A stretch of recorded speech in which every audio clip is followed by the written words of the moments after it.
মধ্যপ্রাচ্যের উত্তপ্ত পরিস্থিতির মধ্যে নতুন করে আলোচনার ইঙ্গিত দিলেও থেমে নেই উত্তেজনা। ইরান ও যুক্তরাষ্ট্রের মধ্যে কূটনৈতিক বার্তা আদান-প্রদানের পাশাপাশি চলছে পাল্টাপাল্টি হুমকি। সম্প্রতি টেসনিম নিউজ এজেন্সির বরাতে জানা গেছে, তেহরান ওয়াশিংটনের কাছে ১৪ দফার একটি প্রস্তাব পাঠিয়েছে। এই প্রস্তাবের কেন্দ্রবিন্দুতে রয়েছে সংঘাত থামানো এবং দীর্ঘমেয়াদী স্থিতিশীলতা নিশ্চিত করা। ইরান স্পষ্টভাবে বলেছে, লেবানন সহ মধ্যপ্রাচ্যের বিভিন্ন ফ্রন্টে সব ধরনের হামলা বন্ধ করতে হবে। একই সঙ্গে ইরান উপকূল থেকে মার্কিন সেনা প্রত্যাহার এবং ভবিষ্যতে কোনো ধরনের সামরিক আগ্রাসন না করার নিশ্চয়তা চেয়েছে তারা।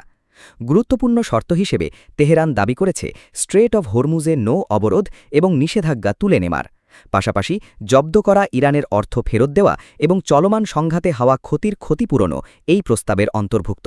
সব মিলিয়ে আগামী ৩০ দিনের মধ্যে একটি স্থায়ী সমঝোতার মাধ্যমে যুদ্ধের অবসান চায় তেহরান। তবে এই প্রস্তাবে তৎক্ষণাৎ ইতিবাচক সাড়া দেননি ডোনাল্ড ট্রাম্প। নিজের প্ল্যাটফর্ম ট্রুথ সোশ্যালে দেওয়া এক বার্তায় তিনি জানিয়েছেন, প্রস্তাবটি পর্যালোচনা করা হবে, কিন্তু এই মুহূর্তে কোনো সমঝোতার সম্ভাবনা তিনি দেখছেন না। ট্রাম্পের ভাষায়, ইরান বর্তমানে বিপর্যস্ত অবস্থায় রয়েছে এবং নেতৃত্ব সংকটে ভুগছে। এমনকি তিনি হুঁশিয়ারি দিয়ে বলেন, ইরান যদি কোনো বেপরোয়া পদক্ষেপ নেয় তাহলে আবারও সামরিক হামলা চালাতে পারে যুক্তরাষ্ট্র। অন্যদিকে পাল্টা কঠোর অবস্থান নিয়েছে তেহরানও। ইরানের বিপ্লবী guard Islamic revolutionary guard corps IRGC জানিয়েছে, যুক্তরাষ্ট্রের যে কোনো পদক্ষেপের জবাব দিতে তারা সম্পূর্ণ প্রস্তুত।